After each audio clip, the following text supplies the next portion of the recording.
Yo, what is up, everyone? This is Caleb Marcus. Welcome back to my podcast. Today I have an awesome video for you guys with my friend Tavin Battle. We went to Kuiper together, and he's just a very interesting person. You can tell that right when you meet him, that he's a smart person that has a lot of interesting things going on in his life. So I was really excited to talk to him, and I hope you guys enjoy. Peace.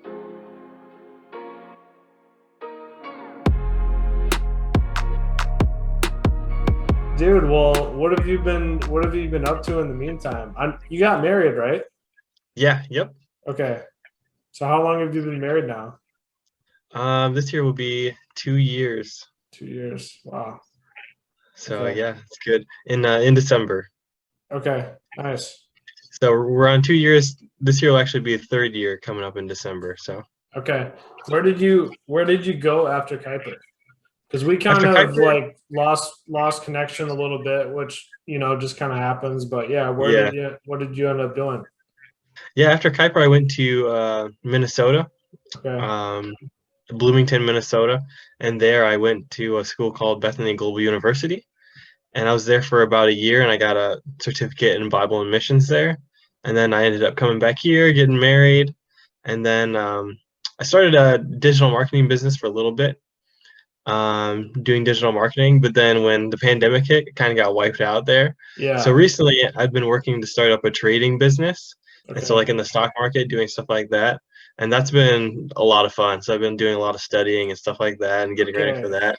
I'm That's been I'm awesome. I'm interested to talk to you about that because who was it? I don't remember who I was listening to, but for my job, since I graduated Kuiper last spring, basically right when the pandemic hit, right? And Hmm. so then I'm kind of looking around for different churches to apply to, but I mean, obviously not many churches are hiring at that point, right? And Yeah. so I just got kind of like a machine operating job, just running this machine. But it's been a pretty good gig because I can just put like a earbud in and I can just listen to stuff all day. And Mm-hmm. so I literally listen to 8 hours of podcasts every single day, That's awesome, especially which since you're is running one. Yeah. yeah, which is pretty crazy. So and it was kind of my motivation for doing it. Like I listen to someone who is like, if you are like under 30 and you have something that you want to do, just do it. You know what I'm saying? Mm. Because once you get old, like not many people start a podcast when they're like 50 and it goes anywhere, Yeah. and it's like, even if it literally goes nowhere, it's still fun to do it and make connections and have conversations and stuff. But anyways, back to the trading thing. I was hearing. Have you gotten into like crypto at all, or not really? Yeah, a little bit. Okay, So because some people were saying because like Dogecoin is kind of like a meme, right? Like it's not. yeah.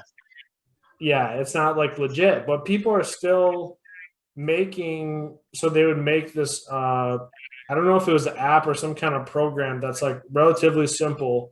If Dogecoin goes up 5%, you sell, and then when it goes down 5%, you just buy a ton of it, right? And Mm. so you're just basically pressing run on this program, and then they'll wake up like the next day and they'll have like $5,000, Wow. Yeah.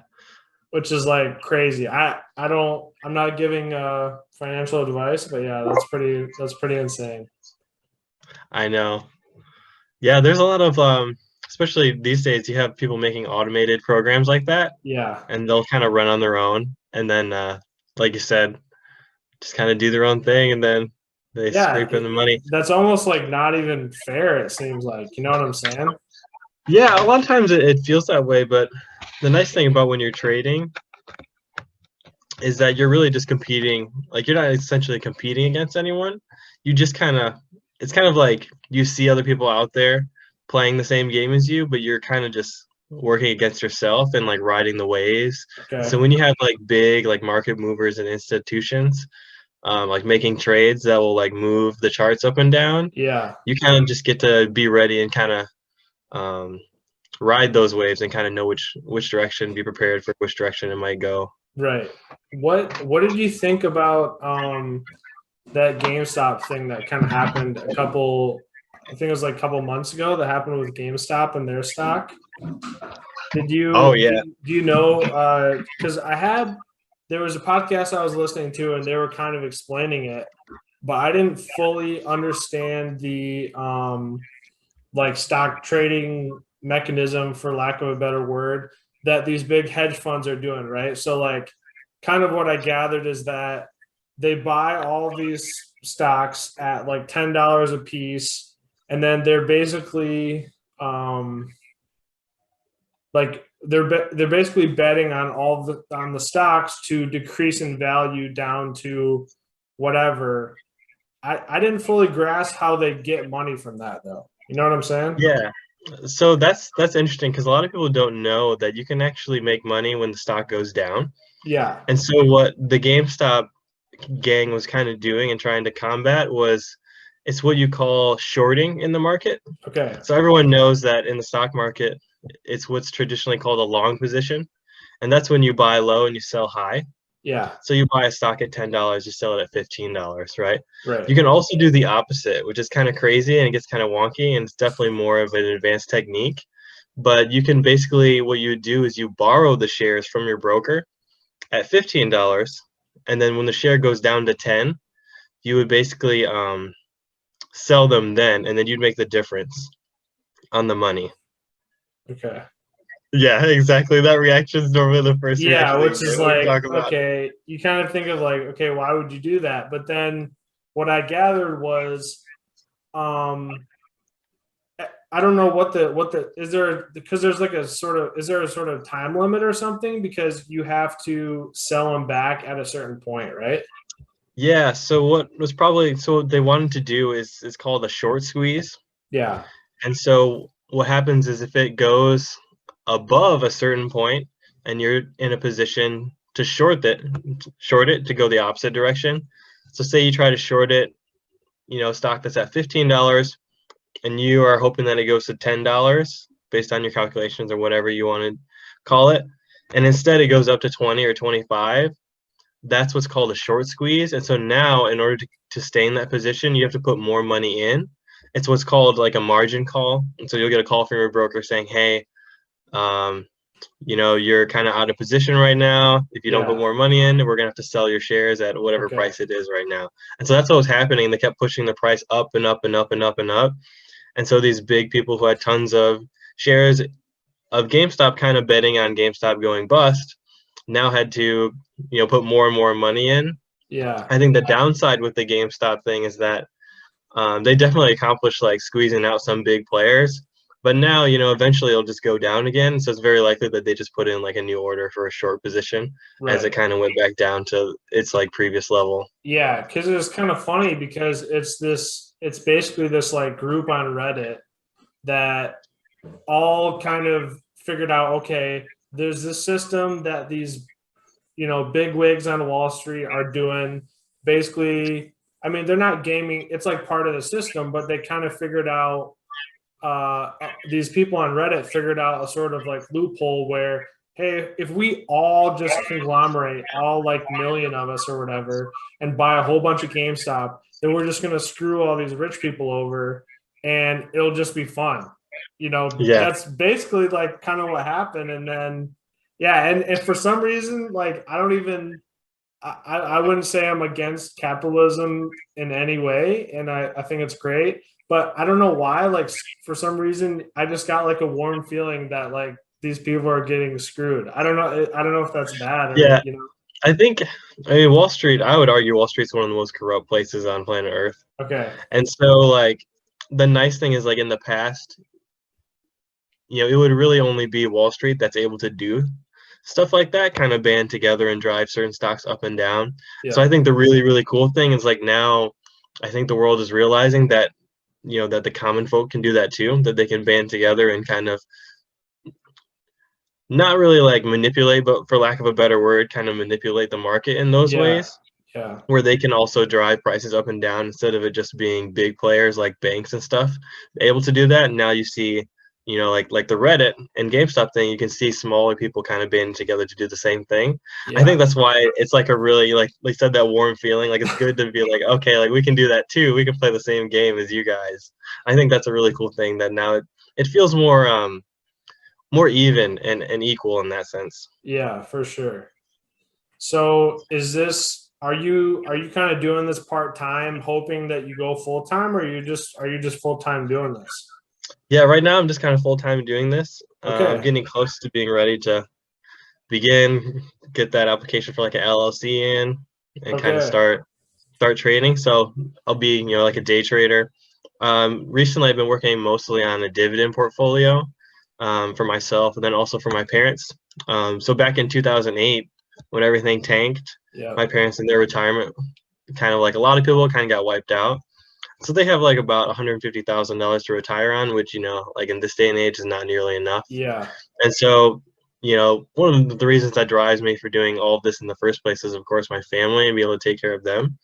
And so, I looked into different things I might be able to do to help them retire and kind of supplement whatever income they might have. And so, dividends is probably like one of the easiest ways to get investing in order to get cash flow, which is, money coming in every month. Mm, And it requires the least amount of financial education, I would say. okay. Because the best thing about dividends is it doesn't really matter if the stock goes up and down, as long as you're getting your dividend every single month. That's what you're counting on. And so, like, the only few red flags you'd have for dividend investing would be like, is the company going bankrupt? No. My dividend's coming in. That's good. Is the company cutting its dividend? And if the answer is no, then you're good to go and you're counting on that dividend coming in every month. If yes, obviously you want to look to move your money maybe probably into another stock that has a good dividend. But other than that, the highs and lows of the day-to-day trends really don't matter if you're in dividends, which is nice. Okay. It's funny because the more that I've been listening to different podcasts and stuff about cryptocurrency and like Bitcoin and stuff like that, I'm almost just like, oh my gosh, like maybe it's a good idea to. I felt like this compulsion, like, okay, Yeah, let's just put all of our savings. Literally, let's just buy as much Bitcoin as we can, and in like 6 or 8 months when it's like $1 million, then we can just sell it all and we can pay off our student loans or something. You know what I'm saying? But yeah. I mean, I just don't have the nuts to actually like do it. And yeah, and obviously I'm married as well, so I gotta talk to her, and she's very like, I don't even know what you're talking about right now. So we're yeah, definitely not doing that. But yeah, yeah, yeah. Cryptocurrency is a whole another ball game, which is it's awesome. I think it's great too, but it's very different from stocks. There's no like dividend cryptocurrencies, yeah, but there's a lot of crazy stuff that you can do with that as well. for sure, Um, for sure. there's a And lot of different types.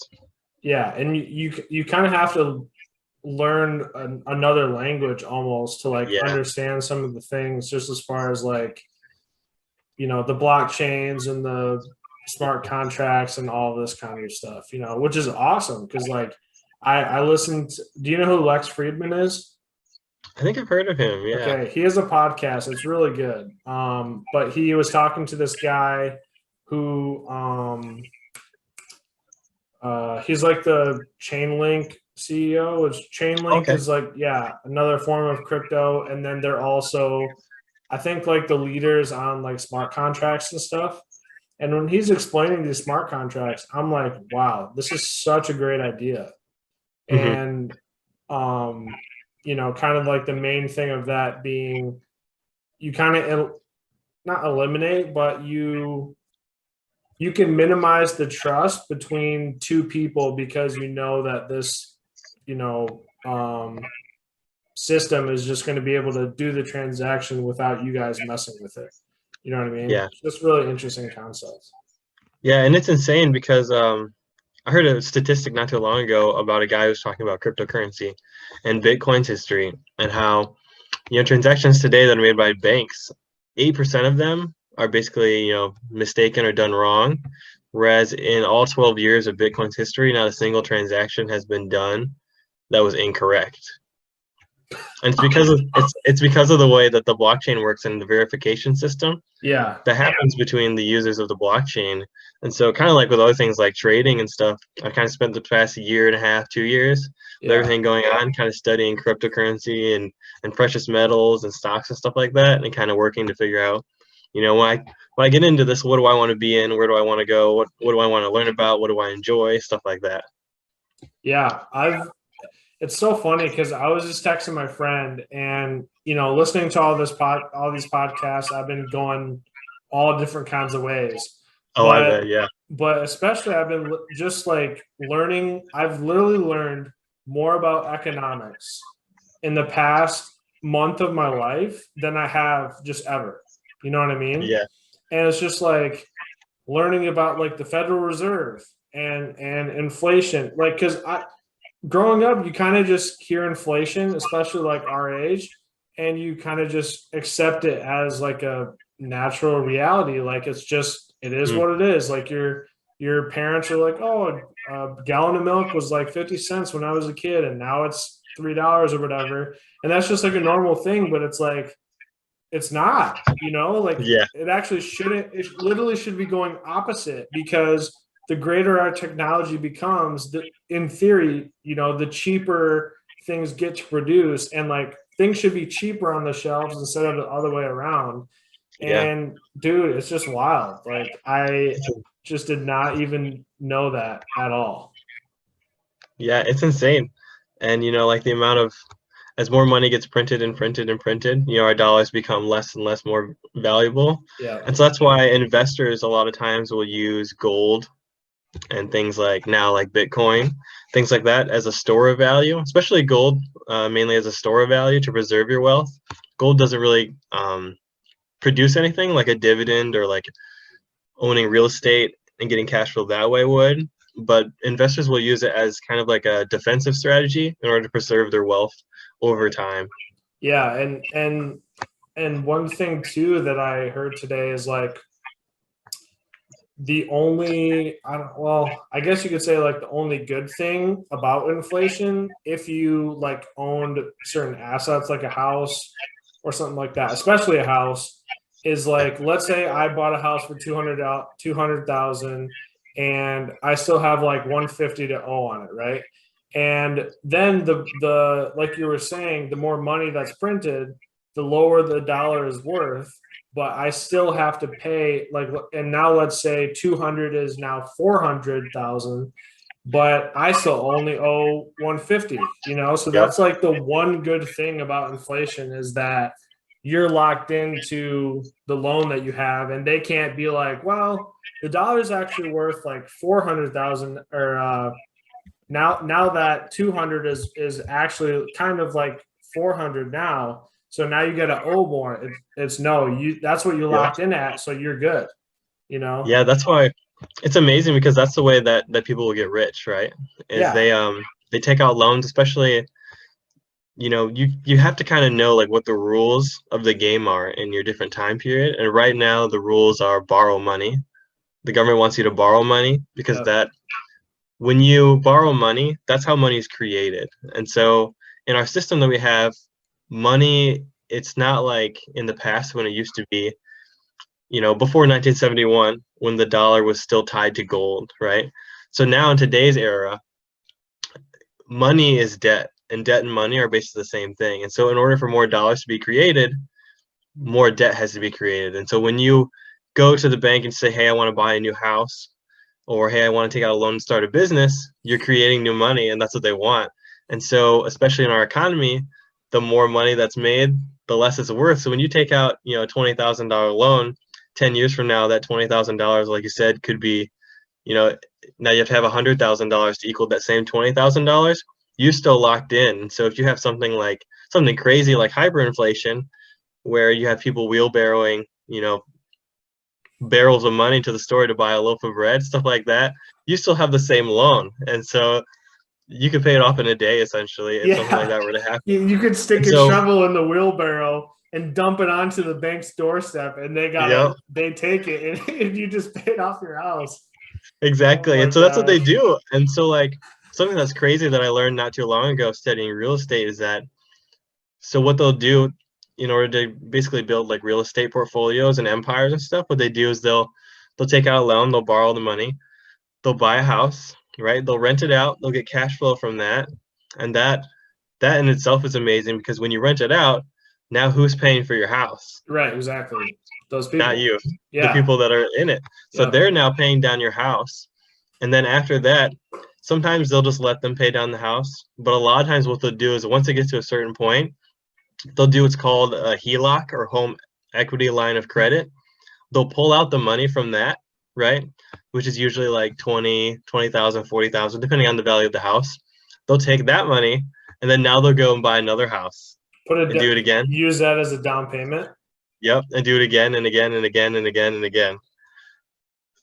And that's how you do Yep. it. Dang. It's crazy. And because like I actually have relatives that do that because the the man is he's like his father was a builder and he does concrete, and so anything that needs to be done in the house he can just do by himself, Oh yeah. right? And so it's like now I can do all my own stuff, and then I just have these college kids move in here. They're paying the rent plus probably, or they're paying the mortgage probably plus some. And if I fix everything, I don't have to pay, these maintenance guys or whatever. So that's like serious bank. Yeah. Dang. And so it's nuts. And That is nuts. obviously there's more to learn than that. Yeah, There's yeah. different things you have to learn, but that is basically essentially what they do. Wow. That's crazy.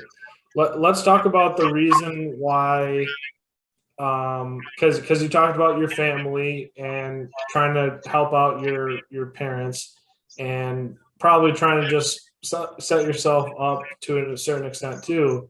But then um, you were talking about Japan a little bit. So talk to me Oh about yeah. that. What When did you first start getting interested in Japan, and why did you decide that you want to go there of all, to be a missionary of all things. Yeah. So it started way back in third grade. We were doing a report on we had to pick a country, and basically I picked Japan just because I liked video games, right? Okay. So it wasn't anything more than that. But What's your eventually, I favorite started video game?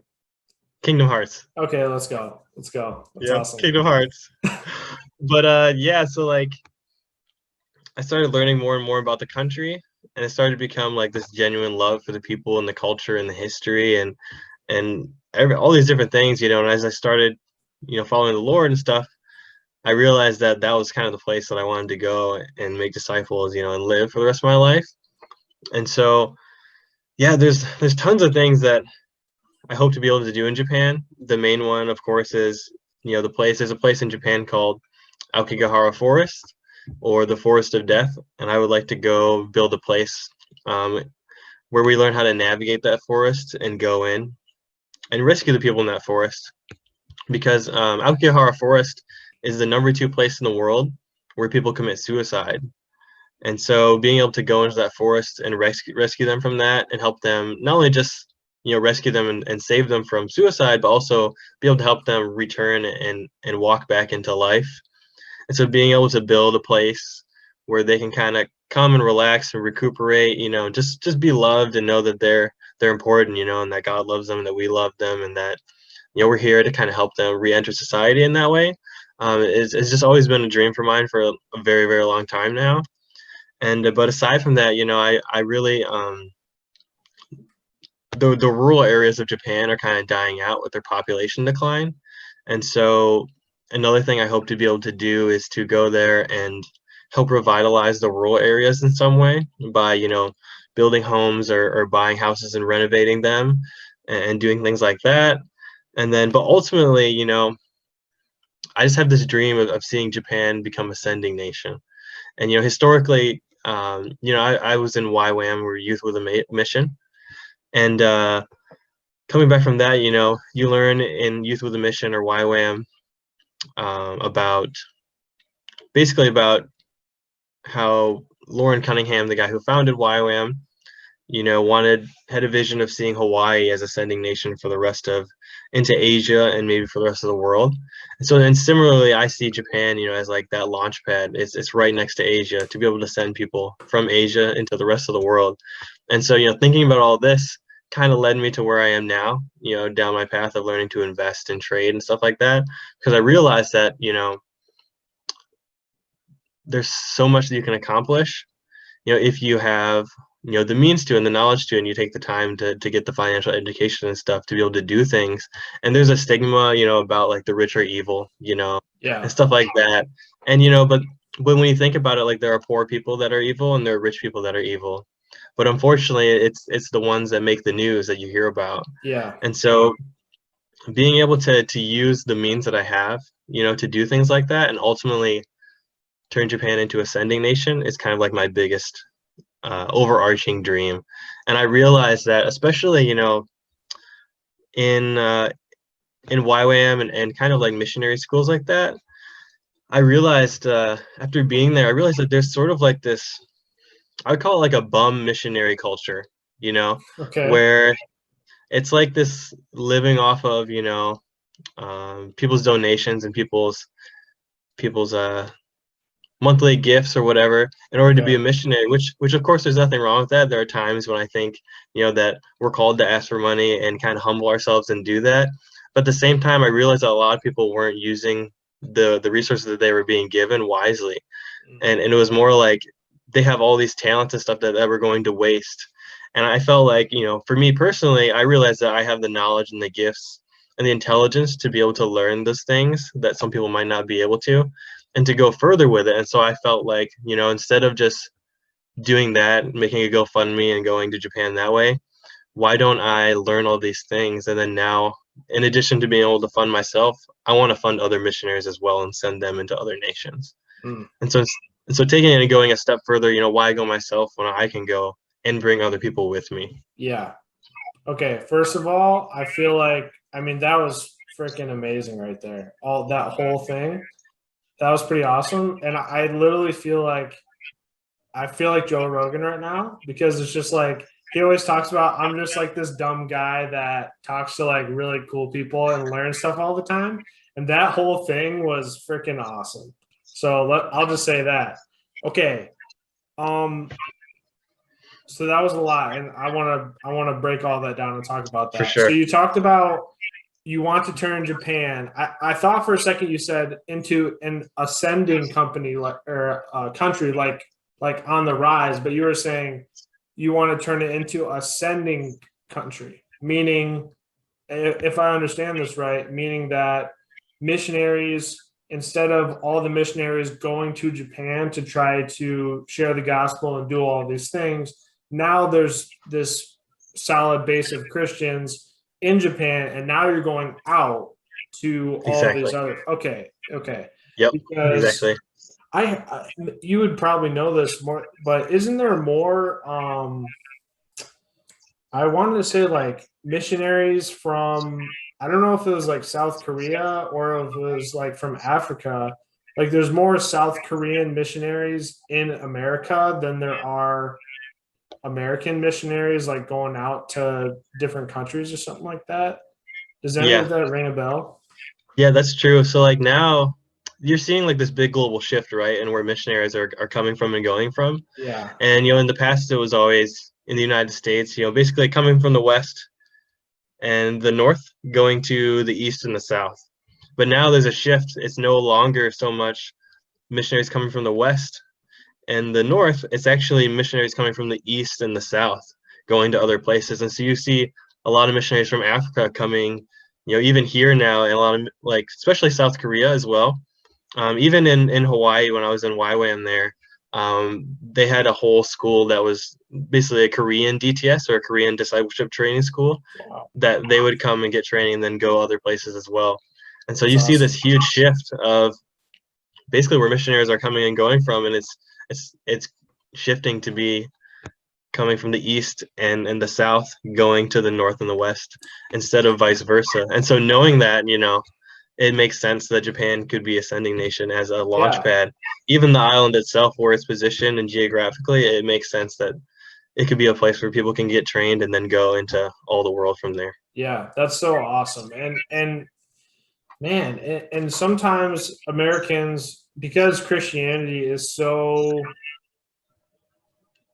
like embedded in the culture and kind of like the founding of America, really, we kind of think like I was just listening to this Matt Chandler sermon, and he was talking about how since like Christianity is kind of like on the decline in America, so to Mhm. speak, we're all freaking out like, oh my gosh, Christianity is dying. And he's like, you guys are just so self-absorbed because yes, maybe the numbers are going down in America, but like almost everywhere else, it's like exploding, you know? And so Yeah. we're like, oh my gosh, what's going on? Like Christianity is going to die. We're so scared. Meanwhile, the whole rest of the world is like popping off and things are, and God is moving, you know, in a lot of ways. So that's just really interesting.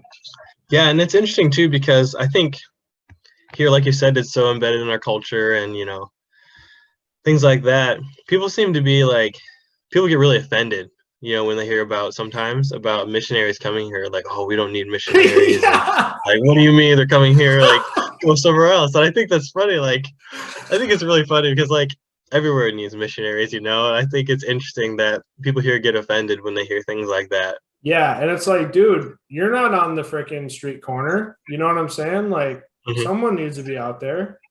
Exactly. Yeah. And yeah, that is so funny because yeah, I feel like the first time I heard that stat, I'm not even gonna lie, that's probably how I felt Yeah. inside, you know, like, well, we're supposed to be the ones going to these other countries and like helping them out, you know what I'm saying? And like, yeah, to experience that. Okay, I want to go back to the forest because that was Yes. Yeah. fascinating. I've never heard about that in my whole life.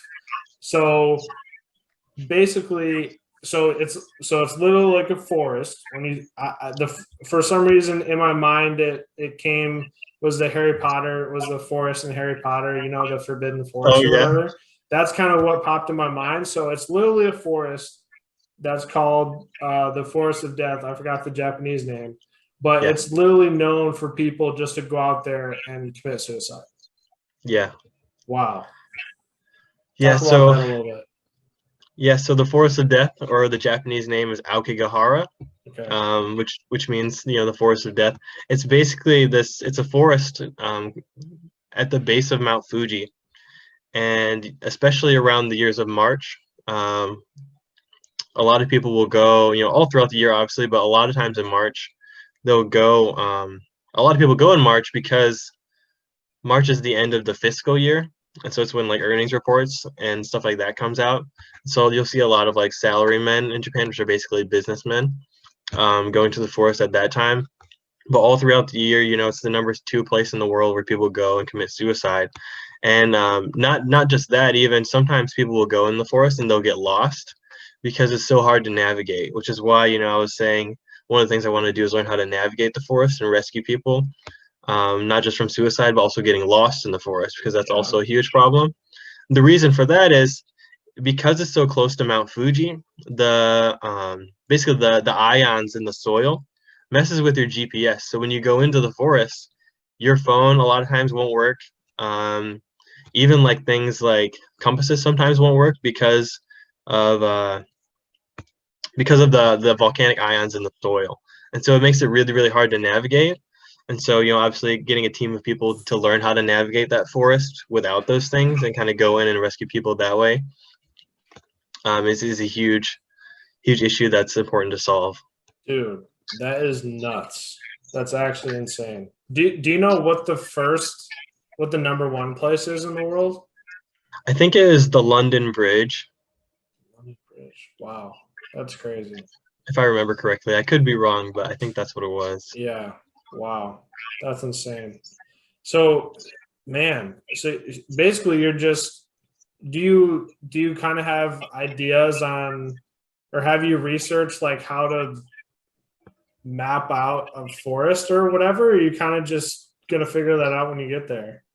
Yeah, as of right now, I was just going to be figuring out when I get there. Okay. I actually know a few people, friends of mine that were studying environmental science, and I talked about this a little bit with them, like, hey, I want to go here, is this something you'd be able to do? And they're like, yeah, I think we could actually figure out how to do that. And so I know a few people that will probably be able to help me with that.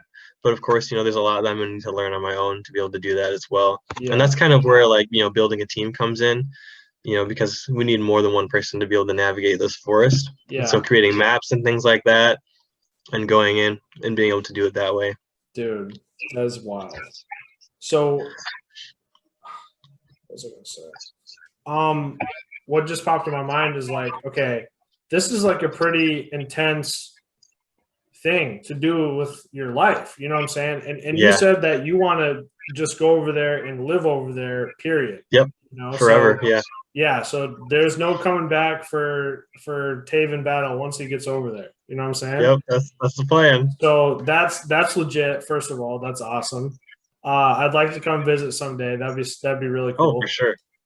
Number two, so do you know Japanese yet, or are you trying to learn right now? How's Yeah, I'm trying to learn. okay? So little by little, we've been learning. We're planning on really kicking it up soon because we, obviously as time goes on, the closer and closer we get to going. So we've got things like Rosetta Stone and stuff like that, Okay. and some books and stuff to practice the writing and the reading as well. Yeah. Yeah.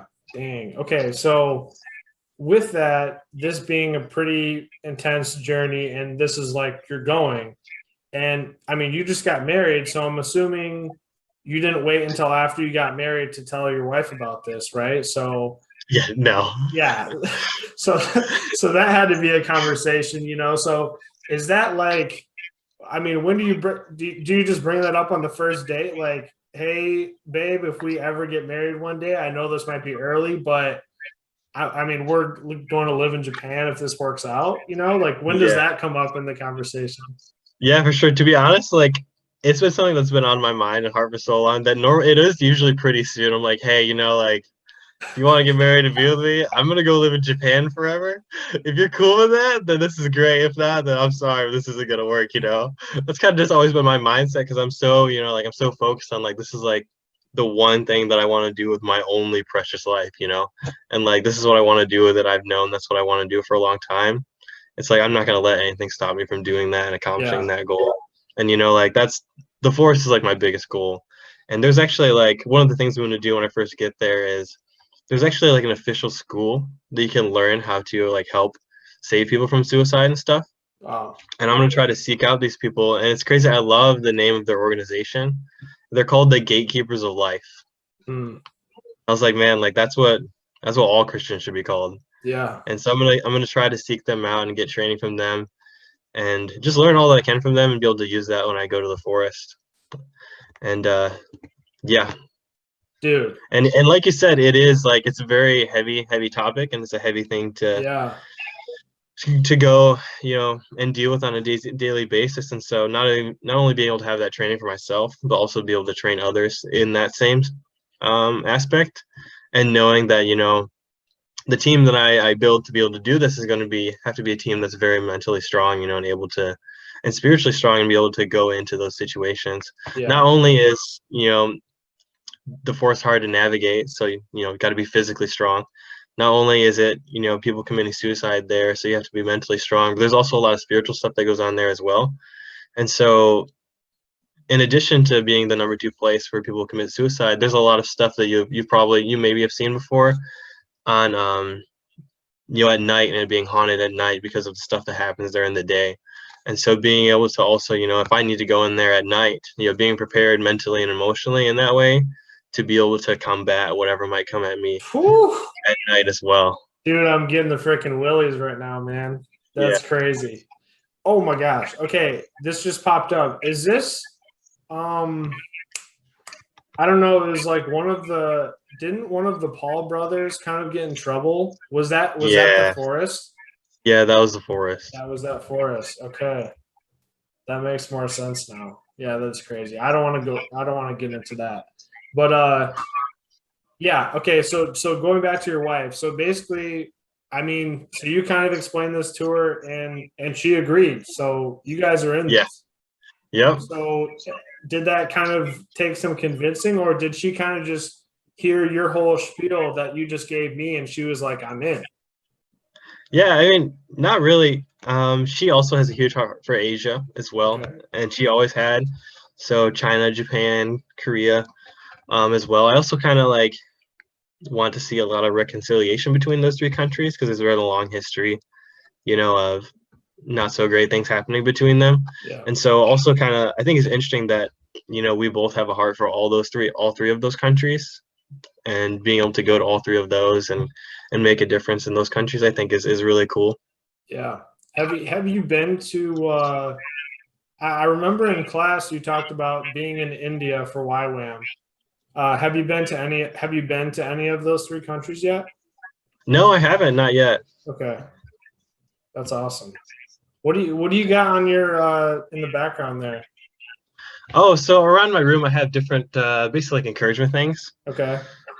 So this right here, um, I read this book called High Performance Habits Okay. by Brendan Burchard, Okay. and basically it has four different things that I like to remind myself of, constantly. Yeah. Number one, it says be more intentional about who you want to become. Number two, imagine a positive version of yourself in the future and actively engage in trying to become that every day. Number three, have vision beyond current circumstances. Mm, And then number four, imagine your best future self and start acting like that today. nice. That's And then in awesome. front of me here, you can't see, but it's another one that just says excuses are lies that you tell yourself. Yeah, facts. Facts. That's awesome. Yeah, I what one of my favorite people to listen to slash read or anything right now is Jordan Peterson. Hmm. And that kind of reminds me of one of his, because he had, the two books that came out with the 12 rules for life or whatever, and one of them was crap, I can't remember exactly what it is, but it's basically like find one thing in your life that's important to you and just aim like single-mindedly at that and work like 100% at it and see what happens. You know what I'm Yeah. saying? And that's kind of like basically what you're doing right now. Like you have this goal and you're just everything in your life is going for that. That's amazing. And Yeah, and it's yeah. interesting too because a lot of the ways that I've plan to get to where I want to go, the forest in Japan and all of that stuff has definitely changed, over time. At first, it was originally kind of like go on like a GoFundMe type thing.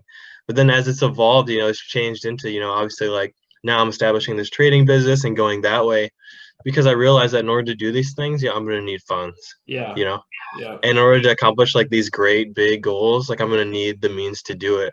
And so that's why it's like, I think like like I said, with the whole stigma of being rich, and rich being evil that we kind of have in our culture, I realized that, it's actually not that way. And actually, one of my favorite stories, in the Bible is actually basically it talks about investors, Mm, and it's the story of, I think it's the parable of the talents, where you've got the landowner who has the three people working for him, and he says, hey, I'm gonna be gone for a while. Obviously, this is all paraphrasing, but yeah. Yeah. he's like, I'm gonna be gone for a while.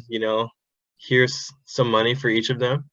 He gives them each money, and he says, do your best with it. I'll be back, and show me what you can do when I get back. After that, he goes away for a while. And basically two of them, they basically what they do is they go out and they invest the money, and then when he comes back, they have more than um, what they had when he left. But the third guy, he literally, I always laugh because I think this is so funny. But it's also like ironic because this is literally what most people do, like in today's day and age. He goes out into the backyard basically, and he digs a hole and he puts the money in the ground Yeah. and then buries it. And he's so proud, of what he did. And he explains to his master like, "Hey, I knew that you worked hard to get this money. You're gonna be so proud of me. I buried it in the ground, and everything that you gave me is still there." And he's like, "What, you fool? Like, what are you doing?" Yeah. And then I think the crazy thing is like in the end of the story, what happens is the people who had the money and they were even given more to begin with, who invested it and made more, they were given more, right? And then the guy who who buried it in the ground, he took everything that he had away and he gave it to the people who made more. And I think it's interesting, the stigmas that the rich are evil, and the poor are good, but in reality, like it can go both ways. And when, like the rich, they create jobs and they produce things, be it food or labor, provide services, medicine, whatever it may be. I think the idea, he says in the end, he's like, those who have will be given more, and those who have not, even what they have will be taken for them. And I think a lot of it is being good stewards of what we have and using it wisely, and using whether it be big or small, using what we do have to make a difference in the world, and produce something of value for others that Yeah. will enrich, and provide value to their lives, and bring them closer to, their true meaning, their true purpose, or whatever it is. Like the world needs doctors, the world needs, food and water and resources and shelter and things like that. Yeah. And a lot of what people kind of neglect is what the people who have more money, unless they've inherited it, people who have more money usually got there by providing things for other people. Yeah. Yeah. Like I heard this quote that is kind of like, it kind of makes you, when you hear it, you're kind of like, oh, that doesn't feel right, but it kind of like is.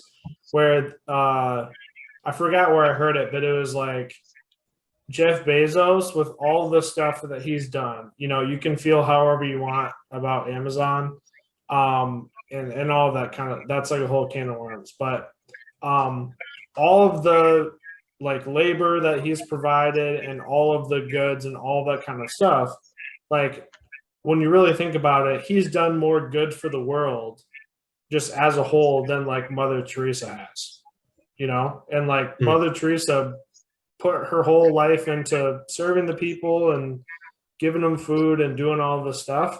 But like in the grand scheme of things, when you think about it, like Jeff Bezos has kind of given more to the world in a sense. I don't know that I don't remember where I heard that, but I was like, huh, that's a pretty interesting concept. And you don't necessarily think of it that way, you know? Yeah, yeah. Even today, I was listening to have you ever heard of Robert Kiyosaki? Robert Kiyosaki. No. He wrote a book called Rich Dad Poor Dad. But I was listening to basically like his Hmm. podcast or his channel on YouTube today, Okay. and in the video I was watching, he was talking about how, again, like think however you want about Amazon, but it's very convenient to be able to click a button and have something show up on my door the next day. Yeah, it's You know, insane. and Literally and insane. Yeah. yeah, and so like I think people forget a lot of times, regardless of how they feel about whoever it is, the jobs that they may have created and the things of value they produce that have gotten them to where they are.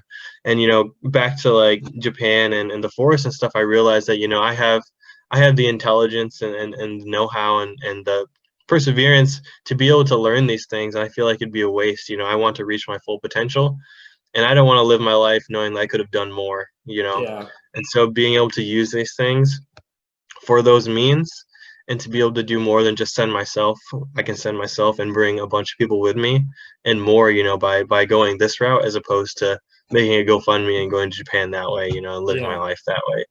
Yeah, for sure. Man, that all of that is amazing. I'm trying to learn. Well, so I kind of bait myself into trying to do a million things at once Hmm. too much, And so one of my things, I really want to learn Korean at some point. Like I have a lot of just Korean friends, and different people that I think it would be really cool to learn Korean. And I love like the food, the culture. I love everything, So, and I would love to go there. That's like my number one place I'd want to go.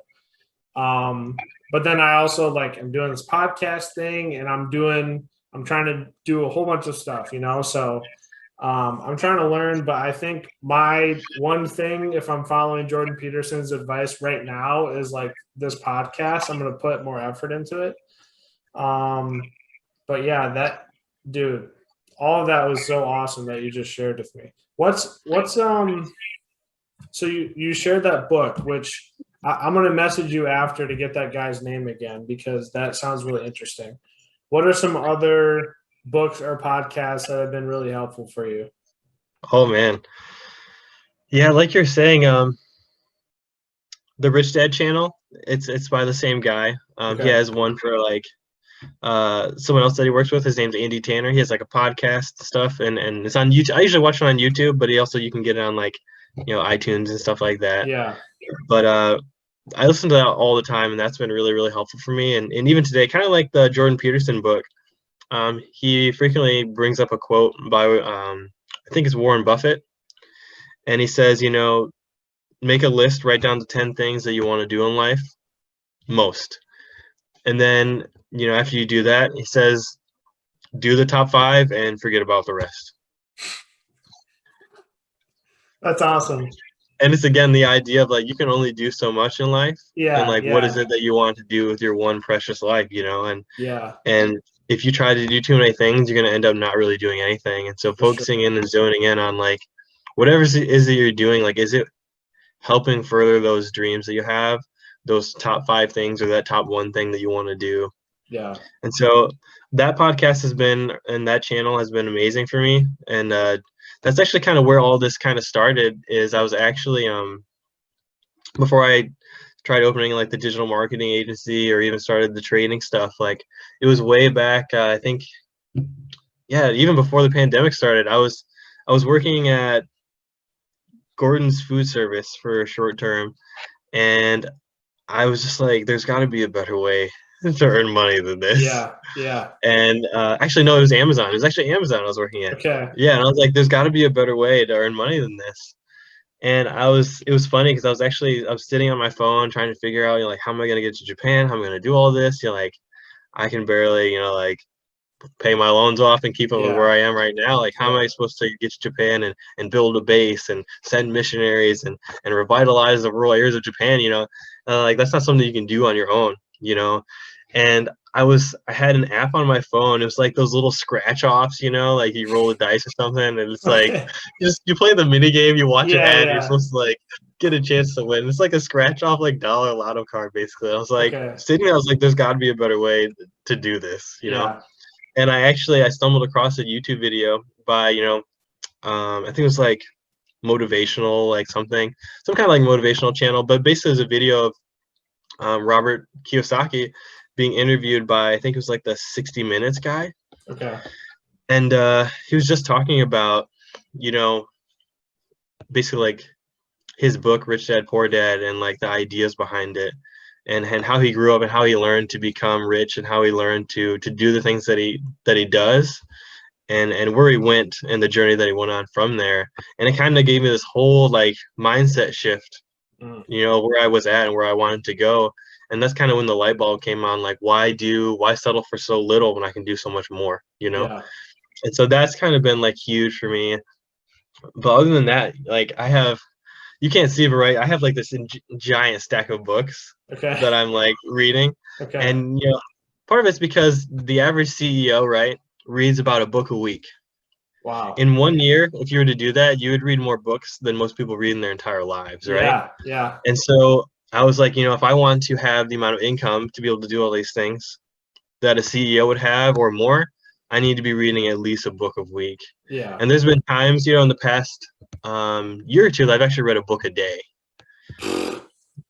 And so My gosh. just learning and learning and learning and studying and studying and studying to do these things that I want to do. Yeah. And it's like, if you're all in, you got to be all in. You've got to do it. But Dude, let's Rich Dad Poor go. Dad would probably be like easily probably the number one. There's Okay. another book that I've read. It's called The Bitcoin Standard. It's Okay. by a I've guy heard of named it. Tavin Amos. Okay. And that's a heavy one. Like it's very like it'll take you a while to read, but he Okay. basically goes through like the history of money. I picked it up because I wanted to learn more about Bitcoin and cryptocurrency, and the last chapter is about cryptocurrency. That's it. But it's amazing though because I was like, man, I love this book. I'm glad that he did what he did because he goes through the entire history of money. Like what makes money good, what makes a good money source. Why is it good money? What makes it have value and things like that, and why Bitcoin is a good store of value. And so he talks about gold and silver And some of the most amazing parts of the book is he talks about there's an island in the Pacific, right? And basically, we think of money today, we have the pieces of paper Yeah. and coins and stuff like that. And that's kind of like, oh, money, like that's what we picture in our minds. But he talks about in the book how anything can be money. Yeah. Anything, Yeah. right? And anything can be divided up however many times you need it to be enough money for everyone. So if you had like a piece of paper, and if you were able to divide that piece of paper up enough times, that could be money for everyone in the world, right? And same thing with Bitcoin, you see that in the way that it's divided. Yeah. One Bitcoin right now is like $50,000. Yeah. And so you think, oh, there's only so many Bitcoins. How can that be used for everyone? Well, in the same way that dollars are divided into quarters and dimes and nickels and pennies, Bitcoin is divided into smaller and smaller units called Yeah. satoshis, right? Yeah. Well, in the same, Isn't it so like a basically in hundred this, million? It's 100 million, yeah, right? it's Yeah. like really really small, That's yeah. amazing. And so in the same way, basically, so there's this, like I said, there's this island in the Pacific. This is way back, right? Okay. And their form of currency were these gigantic stones that they'd pulled out of the ocean on their boats, right? All these stones were placed in the center of the city, right? And whenever they wanted to buy or sell something or a transaction was to be made, basically they would get in front of everyone in the town and they would say, "Hey, everybody, this stone in the center of the city that now belonged to Bob is now mine," right? And then the chief would basically, thumbs up and verify, and then and everyone in the town, was accountable, and they all knew that that stone now belonged to someone else, Yeah. and that's how their money system worked. That's However, like the blockchain, dude. yeah, it was, it's like ancient Literally. blockchain, and eventually, colonists, as they do, they came over and they realized that um, that's how they were getting their money, that their money source was these stones, and because their technology is more advanced. And so in the book, he talks about hard money and soft money, right? Mm. So like hard money is basically something that can't really be manipulated. And so for the villagers living in that village, it was not very easy to pull those stones out of the ocean. Yeah. So for them, their money source was hard money. It wasn't able to be manipulated. But for the colonists who came, for them it was soft money. They saw that they, pulled these stones out of the ocean with their bigger boats and technology. They pulled them up and they completely corrupted and collapsed the economy, right? Mm. And then you have in Africa, right? There's these things they call them glass beads, right? Or they're also known as slave beads, Okay. in West Africa. And basically, in a similar story, for them, those beads was a hard money source. They weren't very easy to get. There weren't that many of them. For them, it was something that was harder to find. And that was their currency that they used in their daily exchanges. When the colonists came over, they saw that they were using the glass beads. They went back, they made a ton of them. And then that's why they're called slave beads, because when they went over, they basically paid the chiefs tons and tons of glass beads. And then that's how they enslaved like a whole people group. Jeez. So hard money for one group can be soft money, and that's kind of like the beauty of Bitcoin and things like that, is Yeah. that it's a hard money source that is based on kind of like what you were touching on earlier, no trust. Yeah. And because of that, it allows you to have transactions in a way that doesn't count on another party and can be done in a way that make sure that everything is done correctly, even Yeah. even over long periods of time. Yeah. Yeah. And no matter who gets elected, the the value is not, no one can make more Bitcoin, Yep. which is one of the coolest parts. Yeah, it was so funny because so I have this I one of my friends is really into mining and especially Ethereum. And so he set up my computer. So when I'm not using it, I just leave my computer on, and I've been mining Ethereum recently. And I Oh just have wow. one. I just have one graphics card, so it's nothing like insane. It's maybe like 100. I'd say it kind of hovers around like 150 a month if I just left it on and never used it. So I don't know exactly where it is, and that's after the electricity costs, which is kind of cool. But he kind of went into it like pretty deep and bought like 7 graphics cards, and he Yeah. just showed me his thing. and that's not even in his computer. He made like a separate rig where it's like an open air thing and it's just running 24/7. And it's Yeah, $2,000 worth of Ethereum per month right now. You know, that's literally awesome. for nothing, which is pretty well. And that's even after the electricity, which is pretty awesome. But anyways, so I'm texting. We have like a group chat, and my wife, and then another couple that we're friends with, and I put a screenshot of my mining rate and showed that it like bumped for whatever reason. It bumped up to like $200 like per month that I was currently mining the rate. And Elizabeth, my wife, texts in the thing. She's like, "Oh, is that the real money or the fake money?" And I'm just like, "You." And she did it on purpose to like razzle me because she knew I was Yeah, gonna be like, "It's all real money. Money's not even," the whole thing. But yeah, it was pretty hilarious. that's funny. Yeah, that's something that I like. I hope to maybe get into in the future is mining rigs and being able to do that because it's definitely something that you can definitely make some money in if you do it right. Yeah, yeah, for Sure. sure, for sure, dude. Okay, I gotta get going here, but this was freaking awesome. I literally feel like Joe Rogan right now because just the ability to just be like a random dude and talk to people that have these goals and have all this information that I have no idea about and be able to learn about is awesome. Yeah, for So, sure. did you say that you're back in Grand Rapids now? Yeah, I am. Yeah. Okay, we need. I'm gonna get your number. We need to spend some more time together because I feel like a freaking alien talking about all this money stuff and Bitcoin. I'm talking about like the Fed now and whatnot, and everyone's just looking at me like I'm some sort of idiot. Oh, I So understand. so it would be we got to definitely get together more often and talk more on here. That was awesome. For sure. I'd love to. Well, okay, man. Good to see you. Thanks for coming on and talking to me. This was really fun. And Yeah. Thank you for having me. yeah, I'll be praying that the Lord just blesses you to do so you can go and do all those things that you want to do. And once you make it over there, I'm definitely coming to visit someday. Oh, whenever you want. All For right. sure. All right. Sounds good, man. Good talking to you. Yeah, thanks again. All right. See ya.